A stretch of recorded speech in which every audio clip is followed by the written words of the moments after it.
afternoon, people! It is 12:57 ng hapon. We're on our way to Kati's house. Hatid lang ako na Dan. Tutulungan namin siyang mag-unpack sa bagong bahay at saka maglinis ng lumang bahay. So that's what we're doing today, mga kaibigan. Tinapos ko lang yung mga kailangan kong tapusin for the day. Well, not really lahat na kailangan kong tapusin for the day. Pero naka-edit ako ng isang video before ako umalis. So that's why hindi ako nag-vlog kaninang umaga. Para at least may natapos tayong trabaho before tayo umalis ba. So, yes. Sila yung magluluto ng adobo, guys. So, magdadala siya ng pagkain. Dala ko turun pang snack namin mamaya. Dito na ako, guys. Tupi. Hello, guys. Hello. Nakita mo yung in-edit ko sa'yo.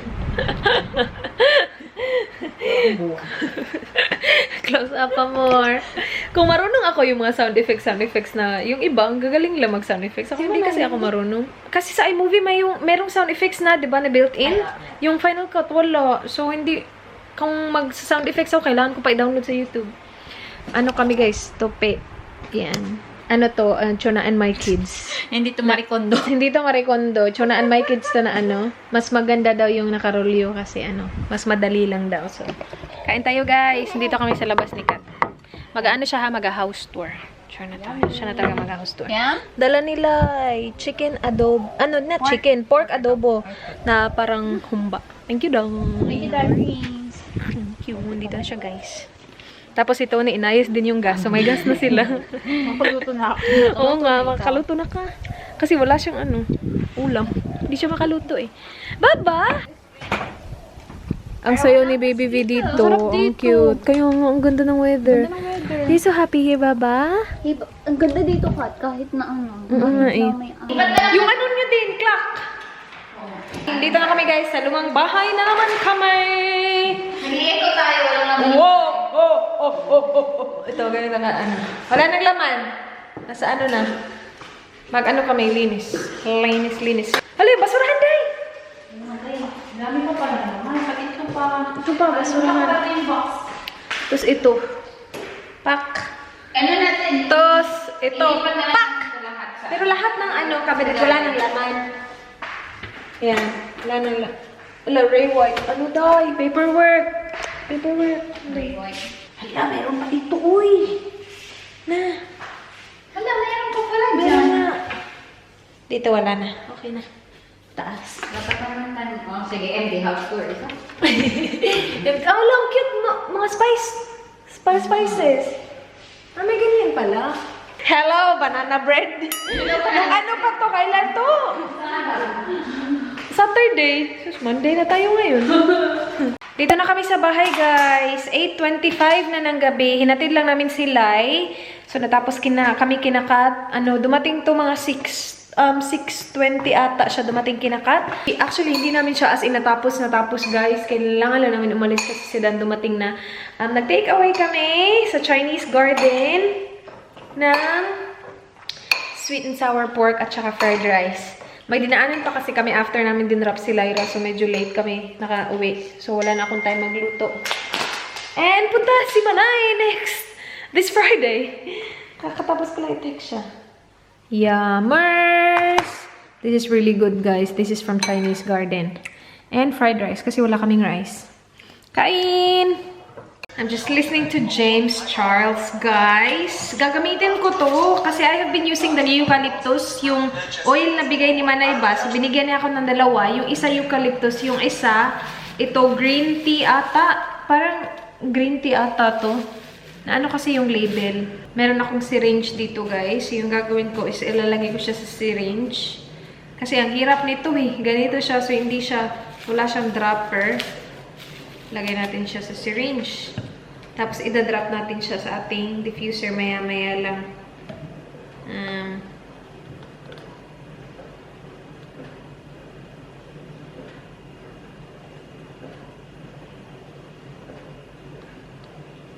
Yan. Bango nito.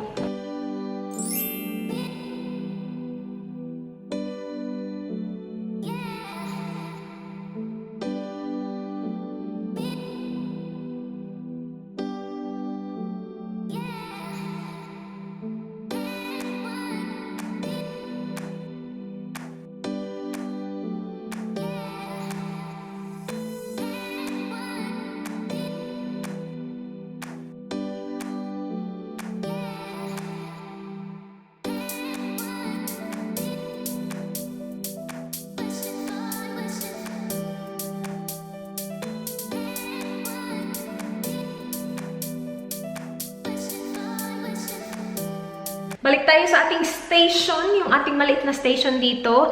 Nakapag-edit na ako ng video kaninang umaga. So, yung ginagawa ko guys everyday, since nag-stop ako mag-work is, as soon as gising na si Dan, gising na din ako. I don't sleep in. Though, some days, I wanna sleep in, pero parang hindi pa ako sanay na nagsisleep in. Parang nasanay yung body ko na maaga nagigising. So, once nagising si Dan, gising na din ako. I'm up. I usually, sometimes tinutulungan ko siya mag-prepare ng breakfast niya. Sometimes siya na nag-prepare kasi minsan kumakain siya before siya naliligo. Pag alis ni Dan, nakaupo ako agad dito, having my coffee, edit a video. After ko makatapos ng isang video, I work out. So, yung hindi naman like workout para namang ano. Yung workout ko lang yung tag 7 minutes lang na ginagawa ko twice. So, nagiging 14 minutes or 16 minutes. Depende sa kung how long yung workout na ginagawa ko. Anyway, enough of that. I uploaded a video of me quitting my job yesterday. So, I know you guys will see this like after how many videos na after that video. Pero yesterday ko lang siya na-upload. And a lot of you guys asked kung bakit ako nag-stop. Some of you have an idea na naman kung bakit. Pero, so yeah, I've been working for almost 2 years, right? Magto 2 years ako sa Telstra. Sana kung hindi ako nag-stop sa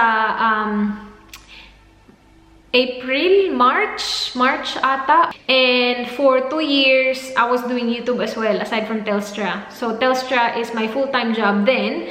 And then, I was also doing YouTube. Now, nung nagkatrabaho ako sa Telstra, yung mga first few months, it was fine kasi I wasn't uploading as regular or as often as I am uploading now. Like right now, just imagine guys ha, I upload almost every day. Almost every day. And during Vlogmas, I upload every single day from 1st of December to the 31st of December.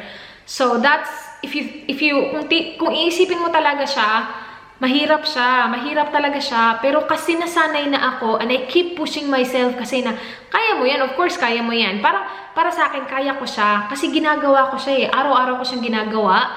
I work non-stop, guys. Depende sa shift ko, I wake up, you know, do my thing, get ready, go to work. Pag uwi ko, I cook dinner. I don't cook every night because si Dan minsan naawan na sa akin na parang galing ka trabaho and then you will cook dinner. And he knows kasi na after I cook dinner, I will edit pa. So, like, inisip mo ha, non-stop talaga. Work full-time.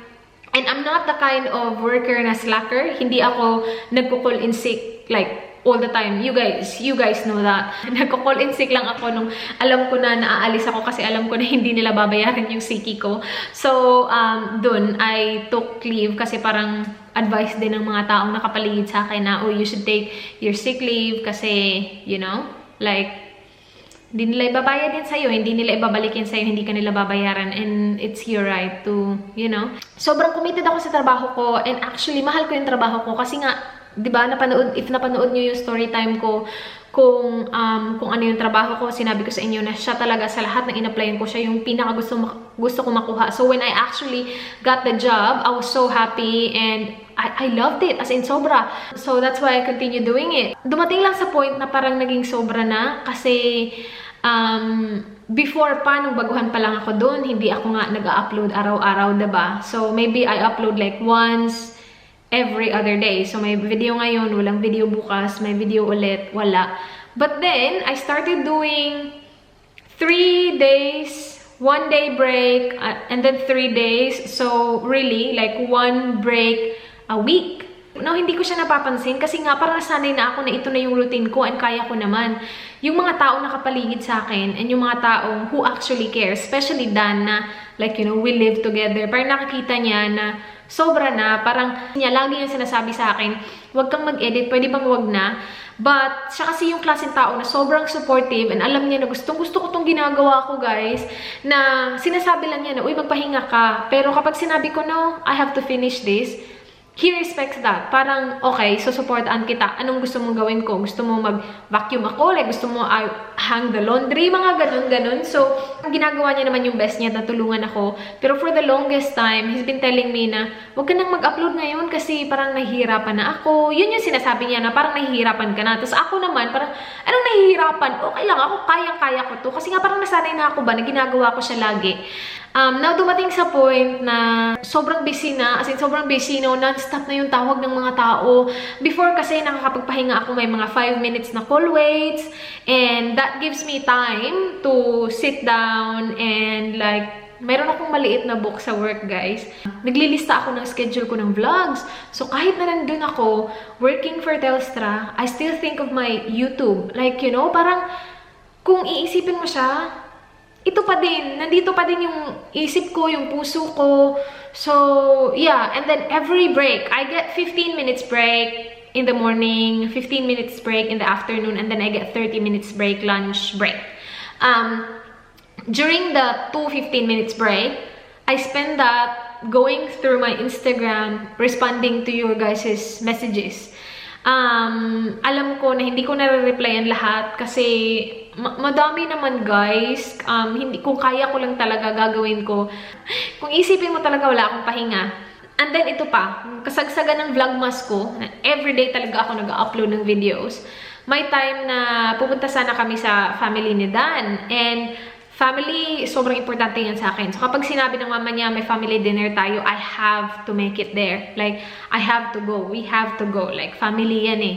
So, yan pa. So, it's not just Telstra, not just YouTube. I also have, like, meron din kaming family na gusto naming, like, you know, i-meet regularly. Anyway, during the vlogmas, merong, kaninong birthday yun? Parang birthday ata ng pinsan ni Dan. So, sa side to ng papa niya. Yun yung time na sobrang pagod ako, guys, na hindi ko kinayang pumunta. And dun parang nag-ano sa akin, shh, bakit ako naiiyak?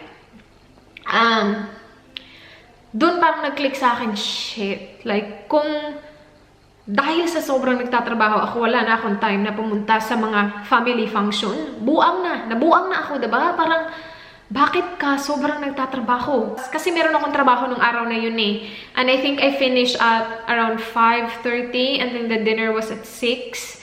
And niisip ko pa after pa ng dinner, mag-i-edit ng video. So like, you know, parang yung iniisip ko is trabaho. And parang yung katawan ko na yung nagsabi na, huy, tama na, hindi mo na kaya. Umuwi kami ng bahay, hindi niya ako kasama, pumunta siya sa birthday ng pinsan niya na hindi ako kasama. Nasa bahay ako, natulog, kasi sobrang pagod na pagod ako. And the next day, I woke up really early para lang mag-edit ng video, para meron akong video para sa vlogmas. Kasi nga, I was committed to doing it every day. So, alam mo yun, parang doon na nag-hit sa akin na kung naapektuhan na yung time mo sa pamilya, then tama na. And si Dan din, during the holiday, sinabi niya talaga sa akin na sobrang sinusuportaan kita.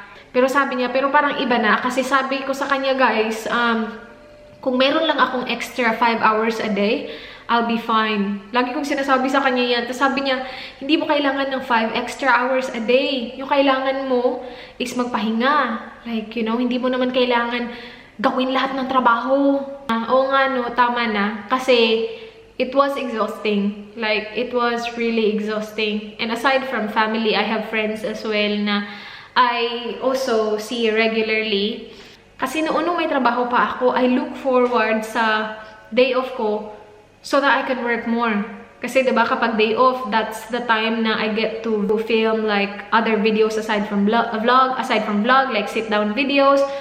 Yung ibang tao naglo-look forward ng day off nila para makapagpahinga. Pero ako, I look forward sa day off ko para makapagtrabaho pa. And every Friday, sobrang late ko natutulog kasi I have to edit a lot of videos. Because Saturday and Sunday, I do my best not to edit because, you know, off yan ni Dan. We're always out and about. So I don't really have the time to work on my videos during the day. So I do that at night. But Fridays, sometimes nga umiinom ako ng kape just to make sure na I'm awake. Yun lang, yung main na rason lang is it was too much na. As in, and sobrang swerte ko na merong mga taong kagaya ni Dan na like, you know, sobrang suportado naman yung ginagawa mo, pero hindi ka pinipilit na gawin yung ayaw mo. Kasi alam niya kasi na ayaw kong mag-stop pa muna noon. Parang hindi ko din alam kung bakit. It's not, hindi naman sa pagmamayabang, pero it's not financial because we're fine. We're like, you know, we're living like a very comfortable life. We're good. Alam mo yun, and hindi naman kasi pababayaan ni Dan yung pamilya namin na like, you know, walang makain. Alam mo yun, maswerte pa din ako at the end of the day na merong taong kagaya ni Dan na nandun para like gisingin ka, huy, tama na. Pero not in a bad way. He's really good at like, you know, parang paintindihin ka na ganito yung nangyayari without hurting your feelings. And that's what happened. Heart to heart talk niya ako and na-convince niya ako. So, yeah. Yun, yung dahilan. It was just too much, guys. Ngayon na wala na siya, parang na-realize ko, my gosh, life is, you know, way better. Bakit ako naiiyak? Nag-visit na naman ako sa sarili ko. Yeah, so, yun. Yun yung dahilan. And sobrang salamat sa inyo. I wasn't able to read all the comments kasi hindi naman talaga nangyayari na nare-read ko lahat ng comments. But I did go through a lot of comments yesterday as well as this morning. And you guys are very, very supportive. So, thank you so much. As in, parang, alam niyo yun, hindi ako sobrang nakakapagpasalamat sa inyo guys. Kasi I feel like I already say it all the time. Like, you know, I thank him every night before I go to bed na binigay kayo sa akin. So, feeling ko parang sinasabi ko na siya lagi, though not on camera all the time. Pero, you know, I'm thankful. I'm very grateful. And sobrang salamat din sa kanya na sobrang binibless niya ako. Sobrang binibless niya kami. And, yeah, yun. Salamat, guys. Thank you so much. Anyway, back to work. I finished editing one video, diba? So, I'm gonna edit one more. It's 1:17 ng hapon. So, I should be able to edit one more video before Dan arrives from work. Ito yung last video na i-edit natin ngayon, guys. This is the third video na-edit natin today. Hinihingal ako. Katapos ko lang mag-vacuum ng bahay. Nag-ano na ako, wipe, vacuum, halos araw-araw para maintain talaga na malinis yung bahay ba, para hindi tayo dumating sa point na mag-general cleaning tayo. Someone actually commented about this. Sabi niya, no, hindi siya nag-comment, nag-message siya sa akin sa Instagram kasi ayaw niya daw mag-comment kasi daw baka daw ma-offend ako. Pero no, I wasn't offended at all. Nag-comment siya about sa aking maitim na Nag-comment siya about dito kasi maitim na daw. To be honest, I don't even touch this. Pero I'm gonna try and clean it kasi nung tinulungan namin si Kat maglinis ng bahay niya, nalinis niya actually to. Akala ko kasi parang hindi yan tinatouch. Tinatouch pa yan. Sabi niya, ang itim na ng ano mo. Kasi ito lang yung nililinis ko eh. Ito. Tapos itong black. Pero yan, hindi ko yung tinatouch. Pero we will clean that. Gagamitin ko tong antibacterial wipes dito.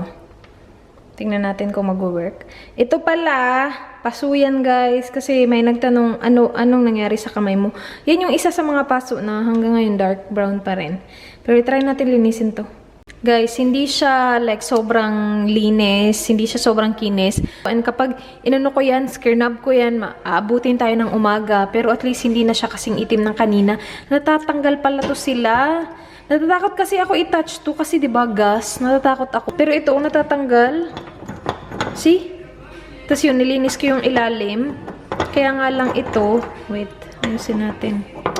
Uy. Yan. Kaya lang ito, mahirap tanggalin. So, I need to look up kung paano siya matatanggal ng maayos.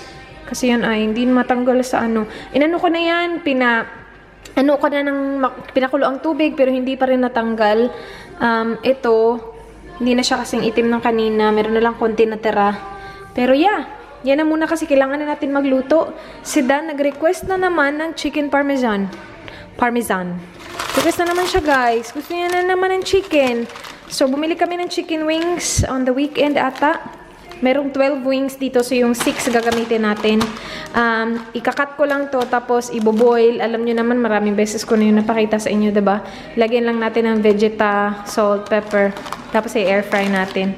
So, yun yung gagawin natin. Na-season ko na yung chicken, guys. Dito na muna tayo kasi si Dan wala pa. Mag-start ako magluto kapag nandito na si Dan. Pero dito muna tayo. So, sa mga nanonood ng vlogs ko nung unang-una pa, siguro nakita niyo yung vlog na inano ko to, pinantahan ko siya nitong kulay na to. And nilagyan din namin siya ng butas dito para dito ihang yung, basta may pahang ako dito guys na hindi ko siya nagustuhan. As soon as nahang na siya, parang Ayoko na sa kanya. So, what I'm doing now is, lalagyan ko siya ng putty. Putty ba to, guys? Ano na to? Nakamix na to. So, ilalagay ko na lang siya dito. Meron na actually yan. Pero sabi kasi ni Dan, hintayin mo na mag-dry before ka mag-add ng next layer. Kasi nag-ano daw siya. Parang nagre-reduce yung size ba. Parang, tatakpan ko yan na naman. And then, I wanna paint this wall white. Or kung anong kulay niyang wall na yan. Like the rest of the wall. Kasi yan lang yung naibay dyan. Kasi gusto ko sana siyang gawing background ng video. Kaya lang, na-realize ko na it kind of makes my skin like looks red. 'Di ba? Kapag yan yung background. So, see, yun. Tapos dito, hindi. 'Di ba? So, iba yung register ng kulay natin. So, lagyan ko lang siya ulit. Tapos kapag na-flat na siya, isa-sand. And then, pwede na natin siyang pintahan. Pero I'm not gonna paint it today kasi wala pa akong pintura.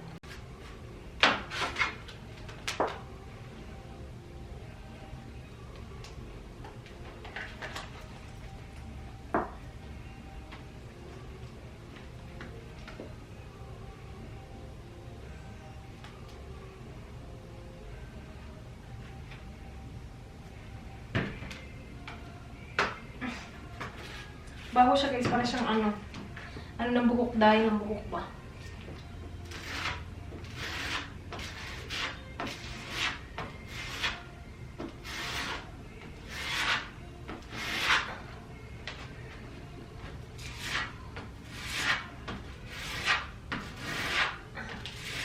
Next time, kung may gusto akong isabit, hindi ko na siya bubutasan. Gagamitin ko na yung ginamit namin sa rooster na painting. Kasi, walang butas ba? Ayoko na ng butas sa wall. Dito na si Dan, guys. So, i-boil na natin yung chicken. Kakarating lang niya. Madali lang din naman kasi to.